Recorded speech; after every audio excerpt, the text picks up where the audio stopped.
Killjoy Who Killed Joy, or The Big Ennui, a short story. Lucretia taught me one thing: you don't have to be sour to hate the world. You can take pleasure in hating it. She herself was fully accommodated to this. She hated everything with a passion, but it gave her the hot thrills in the process. There was nothing sour about her, maudlin certainly. She lived on Long Gully Road. Her neighbour, Tripper, was in my Gurdjieff discussion group at the library on Thursday nights, a bit of an Araj man. Our relationship, Lucretia and me, primarily concerned coffee. I would see her at Sponge Bob's, that notorious hangout at the overflow on Federation Street, and sample lattes.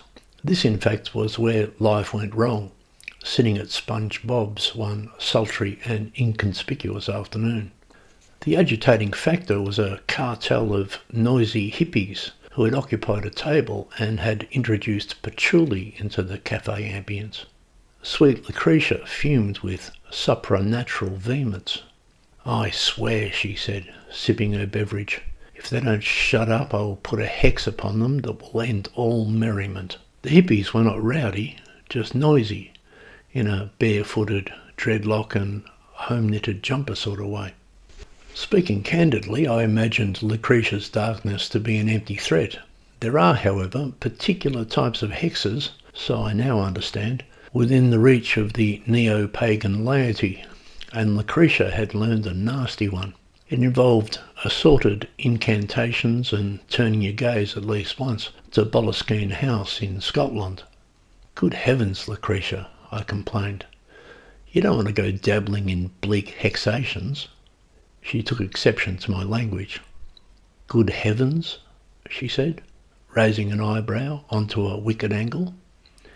"Apologies," I said. But she was already at it. The offending hippie hive was, it was becoming apparent, newly liquored, having wandered into Sponge Bob's from the pub, and grew noisier. Not rowdy, but noisy in a barefooted, dreadlock and home-knitted jumper sort of way. Lucretia couldn't hear herself stew. Her daughter Ishtar was there with her dark circles. She saw the signs. "Oh dear," she said, "Mum's going to throw a fit in a minute." Her mother could be a brooding storm on the coast of Cornwall. Instead of a fit, Lucretia threw a curse, and after that everything went oblique. I hesitate to describe the curse itself. Poor Scotland. There were some candles involved. Lucretia spun the spell. You look north, you turn around, you bless the baneful ones, visualizations, that sort of thing. It was a curse to kill joy throughout the land. It came into effect then and there. Thereafter, joy was dead, and life henceforth was a steaming, smelly pile of pig slops in a ditch, on a straggling roadside, at a gloomy supper time, on a terrible Wednesday. "I feel miserable," I said instantly. "That's better," said Lucretia. The hippies, I had thought, were a ragtag assembly of tie-dye colours and half-baked hairdos, tipsy and dribbling, and one of them laughed like a donkey, but I couldn't see any explicit evil in their exuberance. I had no idea the divide between neo-pagans and hippies was so deeply polarised. "Oh, Mum," said Ishtar of the dark circles. She had friends in both camps. She was forlorn and resentful as a rule. But previously she had found that fun. Now there was no fun to be had. She was just forlorn and resentful. Then I realised something. "Damn, Lucretia," I said. "Did you have to put a hex on joy just prior to my date with Jenny Horswell?" That was the subplot. I was all geared up for a date with Jenny Horswell. I was hoping it would be at least a little bit joyful. Jenny was a looker. Rumour had it that she was the very essence of merriment in a close embrace. I had wanted to date Jenny Horswell since grade 9. "Collateral damage," said Lucretia, not moved. "Small comfort," I complained. But sure enough, Jenny was horse-faced about it, and the date crashed and burned well before 7:30 and well before the aperitifs on the boardwalk. The next morning, the world was still miserable and joyless. The green and yellow wrens that loved the sycamore tree no longer waltzed among the dawning sunbeams. Even Lucretia was impressed by how effective it was. "Gee," she said, ringing me, "that's a powerful hex. I've never felt so unhappy." It was true. People were cancelling weddings, baptisms, dinner parties, all events customarily awash in gaiety. Jenny just then sent me a text message. "Streaks of blue lightning, Lucretia," I complained. "Jenny Horsewell might never speak to me again." Even casual titillation was rendered null and void. A pall of ugly grumbling replaced the previous pall of light-hearted inconvenience. Clowns at birthday gatherings met their nemesis.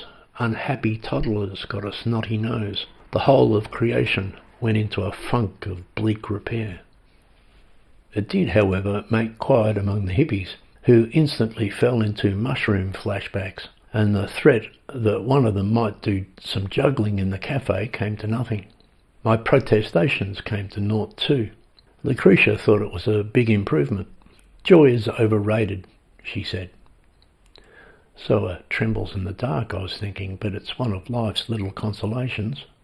I was into the best of possible worlds. Lucretia was into Nietzsche. "This is worse than Buddhism," I moaned. She recommended the Stoics. Sponge Bob's would normally have been pumping. They did a baked cheesecake that attracted jostling crowds. There is ample joy in a baked cheesecake, of course, but even that tasted bland and unsoothing under Lucretia's dispensation. "You expected her to be sour in herself, Lucretia?" "Not a bit. Once the hippies fell into melancholy, she spoke of them fondly and said it was such a pity that they had pushed her." "Is there an antidote?" I wondered. "I'm not sure," she said. She was somewhat new at hexes. In the hurly-burly, crisp wads of new misery infected the great unwashed. People felt downhearted about the rising sun. Daughters threw hot pink tantrums. Cousin Steve, the windsurfing champion, had newly retired because he'd got the doldrums. Grey clouds, harbour sleet, the big ennui. Everybody said they were disappointed. Even the disappointment was disappointing. Citizens greeted each other on the streets with, "How's it going, grizzle guts?" to which the common reply was, "Die." "There's a world of difference," Lucretia said, "between the tumbling sundries of inner urban street life and the misty advances of chilly Loch Ness." "Is this what this is about, Lucretia?" I wondered. "Your personal obsession with some legendary monster?" "Joy dispels the remnants of the passing cycle," she said, raising an eyebrow. She sometimes told strangers she was an agent of the Sisterhood of Black Widows, whose purpose was to lament the detritus of ancient ways and call up the foul broods of yore. The curly fins of Long Loch Ness is but one example. She liked being depressed, Lucretia. It made her feel semi-alive. But there were no chips on her black-clad shoulders. "Misery is its own reward," she advised. "Seek out the low places and live with impunity." That was her philosophy. "I just think," I said to her, "that a hex that expunges all joy from existence is a slight overreaction to noisy hippoids at yonder table." "Do you think I might have gone too far?" she wondered. "I'm not big on patchouli." Ishtar of the Dark Circles also thought it somewhat excessive.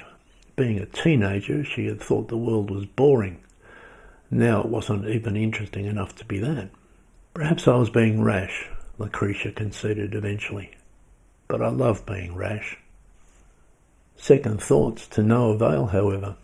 I arranged to meet her that Friday morning when we would reverse engineer a joyful cosmos again, but she left a message with Sponge Bob saying she was listless.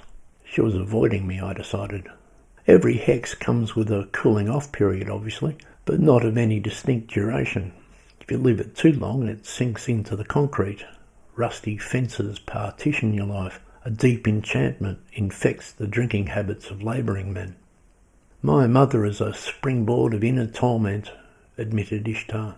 "Your mother just hates the idea of happiness," I said, "especially other people's." The conversation was unresolved. Ennui became paralysis. Ishtar was to grow up disillusioned and scowling at the bright blue sky. My friend Simon tried to poison himself on an overdose of lip gel. That's when I knew it was serious. Listen, Lucretia, I had to say, I want a frolic. I want the splendid sunshine to lull me into satisfaction on an ordinary afternoon. I want to know, said Lucretia on the phone again, why is it that I have to live in a world with hippies? It's clearly not working for me. Is that reason enough to get all hexatious? I wanted her to ponder. She refused to ponder any longer. Finally, I told her about Simon and the lip gel. That shook her up. She eventually conceded, in all honesty, she said, that anyone who knew Simon knew he was a lip gel overdose waiting to happen. Maybe so, I said, but a joyless universe didn't help. Such hypotheticals didn't move her either. I take the existence of hippies, she explained, as sure evidence of an evil creator god. Never argue theology with Lucretia. That's another thing I learned. You don't argue orage with her neighbour Tripper either. I rang Jenny Horswell after an interval. She was disagreeable and disgusted. She said her whole family had the doldrums and didn't like me. I demanded another coffee with Lucretia. Am I going to be joyless for the rest of my days? I asked her. And then you die, she explained. You're a killjoy, Lucretia. And she had killed joy. Young lovers squabbled, old couples spat, and poodles stopped being tolerably cute. The mare found no joy in the wobbling foal, nor delectation in the hay. You don't realise just how horrid some things are until you stop taking joy in them. My mailman, Duncan, told me he was going home unaroused and had lost his horn for life. Just not how I would have put it, but I could see what he was getting at. What does the goddess think of this? I asked Lucretia.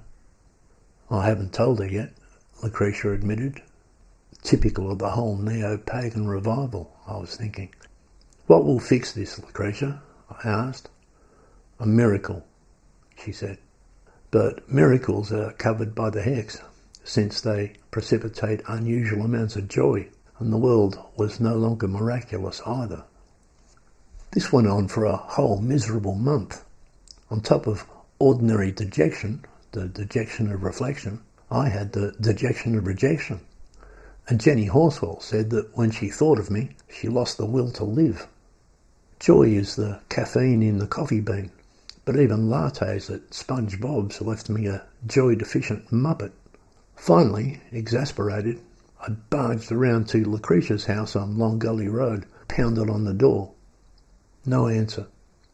I yelled out, Lucretia, this has to stop. I can't live in a joyless world anymore. When she finally answered my presence, she said, I'm not taking visitors today. Are you sick? I asked her. Course not, she said. Just miserable. She smiled and slammed the door in my face. I knocked again. Eventually, Ishtar of the Dark Circles morphed out and said, Mum said to go away. She's watching America's Got Talent. I'm worried about her. It did sound serious. I decided to go next door.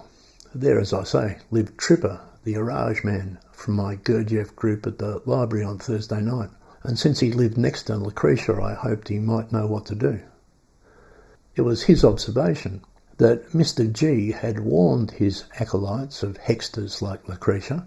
They come into your life and throw a blanket on your bonfire when you're not paying attention. The crisp zing of spontaneous action goes robotic.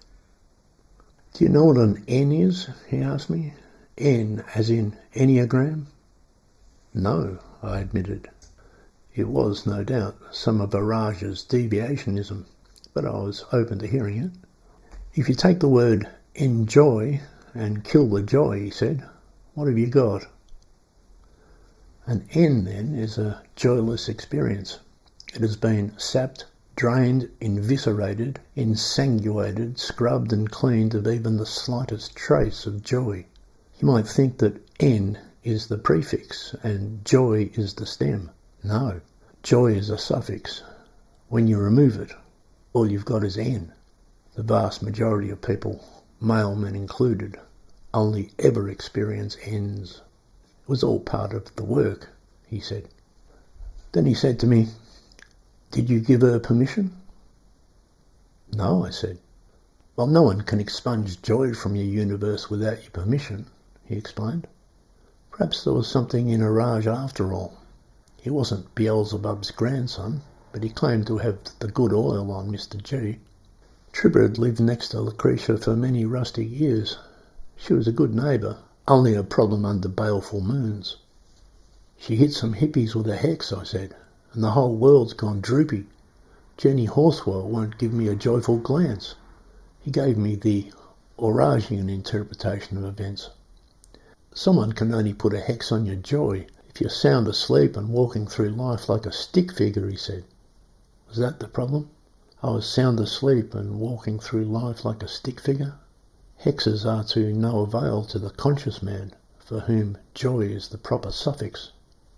On this realisation, I was suddenly back in SpongeBob's, and Lucretia was complaining about the noisy hippies.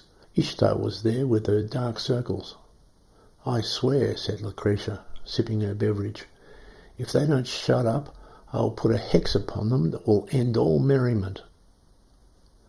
But instead of saying, "Good heavens, Lucretia, you don't want to go dabbling in bleak hexations," and offending her with my invocation of a good heaven, and instead of making the case that the hippoids were not rowdy but merely noisy in a barefooted, dreadlock and home-knitted jumper sort of way, I announced that the lattes had gone to my bladder, and I excused myself to the men's room. Lucretia was certainly a unit of shadow. Misery was her middle name, but as I say, it gave her the hot thrills, and hex casting was a new indulgence in her kit.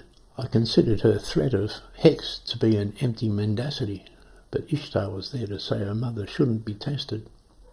I went and splashed water on my face, cold, fresh men's room water, at the basin. "Wake up," I said to myself. "Wake up. You're sound asleep and walking through life like a stick figure." I looked at the stick figure in the mirror. It had all been a dream, a phantom, a neo-pagan intrusion into the imaginative faculty. Lucretia, Ishtar, the hippies, the Loch Ness Monster, the bad date with Jenny. And SpongeBob's cheesecake wasn't bland, as if. Joy, joy to the world. No hex can hack into a truly joyful heart. I wanted to frolic. I wanted the splendid sunshine to lull me into satisfaction on an ordinary afternoon. I straightened myself up and went in search of the miraculous.